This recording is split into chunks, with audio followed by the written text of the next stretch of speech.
بسم اللہ الرحمن الرحیم۔ دوستوں، آج کی ویڈیو میں ہم ان لڑکیوں اور خواتین کی بات کریں گے جنہوں نے اپنی مرضی سے دنیا اختیار کی اور اللہ کے پیارے پیغمبر حضرت محمد صلی اللہ علیہ وآلہ وسلم سے علیحدہ ہونا قبول کیا۔ ان کا تذکرہ کرنے کی ایک وجہ ہے کہ ہم اپنے ناظرین کو بتائیں کہ جس نے بھی اللہ اور اس کے رسول صلی اللہ علیہ وآلہ وسلم پر دنیا کو ترجیح دی، اس کا انجام کیا ہوا۔ اس فہرست میں جو سب سے پہلی خاتون کا نام ملتا ہے اس کا نام کلابیہ ہے۔ یہ ضحاک کی بیٹی کلابیہ تھی جس نے دنیا کو اختیار کیا تھا، مگر جب اس نے اللہ کے رسول پر دنیا کو اختیار کیا تو اس کا حال یہ ہوا کہ کھجوروں کی گٹھلیاں، اور ایک روایت میں ہے کہ مینگنیاں چنتی تھی۔ چنانچہ مدارج شریف میں ہے کہ ایک شخص نے اسے اس حالت میں دیکھا تو پہچان لیا اور پوچھا، تو کون ہے؟ اس نے سر اٹھایا اور کہنے لگی، میں وہ بدبخت عورت ہوں جس نے اللہ اور اس کے رسول صلی اللہ علیہ وآلہ وسلم پر دنیا کو اختیار کیا تھا۔ اس سلسلے میں جس دوسری عورت کا ذکر ملتا ہے اس کا نام اسما کندیہ ہے۔ جامع الاصول میں اسے جویبہ کہا گیا ہے اور مصنف مواہب نے اس کا نام اسما بنت نعمان بن ابی الجون بتایا ہے۔ اس بات پر سب کا اتفاق ہے کہ رسول اللہ صلی اللہ علیہ وآلہ وسلم نے اس سے نکاح فرمایا تھا، البتہ اس کو اپنے سے علیحدہ کرنے کے بارے اختلاف ہے۔ چنانچہ حضرت قتادہ اور ابو عبیدہ رضی اللہ تعالی عنہم سے مروی ہے کہ جب رسول اللہ صلی اللہ علیہ وآلہ وسلم نے اسے اپنے قرب سے نوازنا چاہا اور اس سے فرمایا کہ قریبا، تو اس عورت نے انکار کیا اور سرکشی کی۔ بعض کہتے ہیں کہ اس عورت نے یوں کہا، یعنی میں آپ سے اللہ کی پناہ مانگتی ہوں۔ رسول اللہ صلی اللہ علیہ وآلہ وسلم نے فرمایا، تو پناہ تلاش کرتی ہے اور بہت بڑی پناہ مانگتی ہے، بلا شبہ حق تعالی نے تجھے پناہ دے دی، جا تو اپنے گھر والوں سے مل جا۔ یہ جملہ اس دور میں طلاق کے لیے استعمال کیا جاتا تھا، یعنی رسول اللہ صلی اللہ علیہ وآلہ وسلم نے اس کو آزاد فرما دیا۔ جامع الاصول میں اسے یوں بیان کیا گیا ہے کہ ام المومنین حضرت عائشہ رضی اللہ تعالی عنہما فرماتی ہیں کہ جب بنت الجون حضور کے پاس آئی تو کہنے لگی، میں اللہ کی پناہ چاہتی ہوں۔ حضور نے فرمایا، تو نے بہت بڑی پناہ تلاش کی ہے، جا اپنی اہل کے ساتھ مل جا۔ اسے بخاری نے بھی روایت کیا ہے۔ ایک اور روایت جو حضرت ابو اسید رضی اللہ تعالی عنہ سے مروی ہے وہ یوں ہے کہ ہم رسول اللہ صلی اللہ علیہ وآلہ وسلم کے ساتھ ایک احاطہ میں پہنچے جس کو شوت کہا جاتا ہے، اور اس باغ کے احاطہ میں ٹھہر گئے۔ اس کے بعد حضور نے فرمایا، یہیں بیٹھ جاؤ۔ چنانچہ ہم لوگ بیٹھ گئے۔ پھر جونیا یعنی اسما کندیہ کو بلایا گیا، پھر فرمایا، اسے نخلستان میں لے جاؤ جو وہاں تھا۔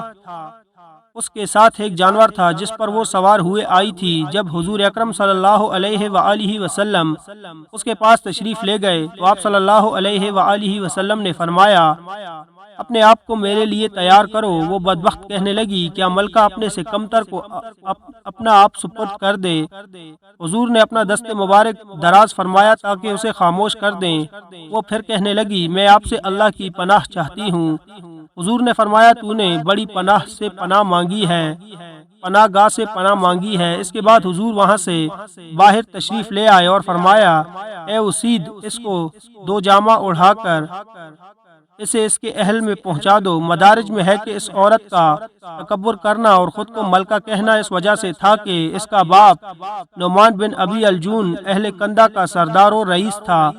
بعض روایتیں یوں بھی ملتی ہیں کہ اسما کندیہ کو حضور نبی کریم صلی اللہ علیہ وآلہ وسلم کی ازواج میں سے کسی نے سکھایا تھا کہ جب حضور تمہارے پاس تشریف لائیں تو تم یوں کہنا، کیونکہ یہ کلمہ پیغمبر خدا کو بہت پسند ہے تو وہ تمہیں آزاد کر دیں گے۔ پس جب حضور صلی اللہ علیہ وآلہ وسلم اس کے پاس تشریف لے گئے تو اس نے وہی جملہ دہرایا جو اسے سکھایا گیا تھا۔ حضور نے جب یہ سنا تو اسے فوراً طلاق دے دی اور اس کو اس کے اہل میں بھیج دیا۔ منقول ہے کہ اس کے بعد وہ عورت خود کو بدبخت کہا کرتی تھی۔ ایک دوسری روایت میں ہے کہ جب اسے بارگاہ رسالت مآب صلی اللہ علیہ وآلہ وسلم میں لایا گیا تو تمام عورتیں اس پر رشک کرنے لگیں اور ظاہر میں اس سے شفقت و مہربانی کی باتیں کرنے لگیں۔ ام المومنین حضرت عائشہ صدیقہ رضی اللہ تعالی عنہا نے ام المومنین حضرت حفصہ رضی اللہ تعالی عنہا سے کہا، تم اس کی مہندی لگاؤ، میں اس کے سر کے بال سنوار دوں گی۔ چنانچہ اسی اثناء میں کہ جب آپ دونوں اس کے پاس تھیں تو آپ نے اس سے کہا، جب حضور تمہارے پاس خلوت کے لیے تشریف لائیں تو تم یوں کہنا۔ چنانچہ جب حضور اس کے گھر تشریف لائے اور پردہ اٹھا دیا اور چاہا کہ شرف قرب سے نوازیں تو اس نے کہا، اعوذ باللہ۔ یہ سننا تھا کہ حضور علیہ الصلوۃ والسلام فوراً اس سے دور ہو گئے اور فرمایا، تو نے بڑی پناہ گاہ سے پناہ مانگی ہے، اٹھ اور اپنے لوگوں میں چلی جا۔ پھر آپ نے حضرت ابو اسید سے فرمایا، اسے اس کے قبیلے میں پہنچ دو۔ بعد ازاں جب حضور نبی کریم صلی اللہ علیہ وآلہ وسلم کو خبر دی گئی کہ عورتوں نے اس کے ساتھ ایسا مکر کیا تھا اور اسے اس پر بریختہ کیا تھا، تو آپ صلی اللہ علیہ وآلہ وسلم نے فرمایا، بے شک یہ عورتیں یوسف والیاں ہیں اور بے شک ان کا مکر بڑا ہے۔ دوستو یاد رہے، یہ مکر دراصل حضور نبی کریم صلی اللہ علیہ وآلہ وسلم کے ساتھ انتہائی محبت کی دلیل ہے کہ آپ نہیں چاہتی تھیں کہ کوئی دوسرا بھی اس میں شریک ہو۔ یہی غیرت اور رشک بھی تھا کہ آپ اپنے محبوب کی جدائی کسی دوسرے کے لیے گوارا نہیں کرتی تھیں۔ شاید یہی وجہ ہے کہ رسول اللہ صلی اللہ علیہ وآلہ وسلم نے یہ معلوم ہو جانے کے باوجود انہیں سخت وسط نہیں فرمایا اور نہ جزا و سزا دی اور نہ زجر و تنبیہ فرمائی۔ اس کے برعکس آپ نے فقط اتنا ارشاد فرمایا کہ عورتوں کے مکر و فریب ہوتے ہیں اور ان کا مکر بہت بڑا ہے، جس طرح قرآن مقدس میں اللہ رب العالمین نے زنان یوسف علیہ السلام کی شان میں فرمایا ہے کہ بے شک تم عورتوں کے بڑے مکر ہیں۔ ناظرین، اس سلسلے میں ایک اور عورت لیلہ بنت حتیم کا ذکر بھی ملتا ہے۔ حضور نے اس سے نکاح فرمایا، لیکن پھر اس نے اکالہ یعنی فسخ نکاح کا مطالبہ کیا تو حضور نے اسے اکالہ کیا۔ اہل سیر بیان کرتے ہیں کہ ایک دن حضور نبی کریم صلی اللہ علیہ وآلہ وسلم پشت بر آفتاب تشریف فرما تھے تو لیلہ بنت حتیم آئی اور آپ کی پشت مبارک پر ایک مکہ سے ضرب لگائی۔ حضور صلی اللہ علیہ وسلم نے فرمایا، کون ہے یہ؟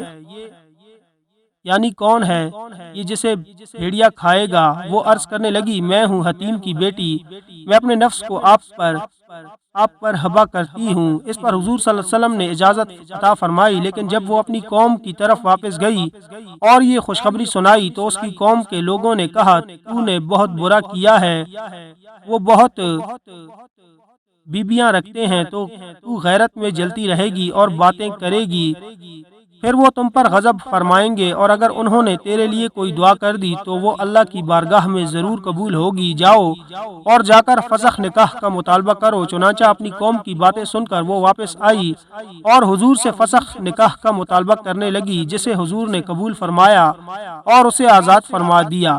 اس کے بعد اس عورت نے دوسرا شوہر کر لیا، جس سے اس کو کئی بچے پیدا ہوئے۔ پس ایک روز کہ جب وہ مدینہ طیبہ کے کسی باغ میں نہا رہی تھی تو اچانک بھیڑیے نے اس پر حملہ کر دیا اور اس کے ٹکڑے ٹکڑے کر دیے۔ دوستو آج کی ویڈیو میں ہم ان خواتین کا تذکرہ کیا ہے جنہوں نے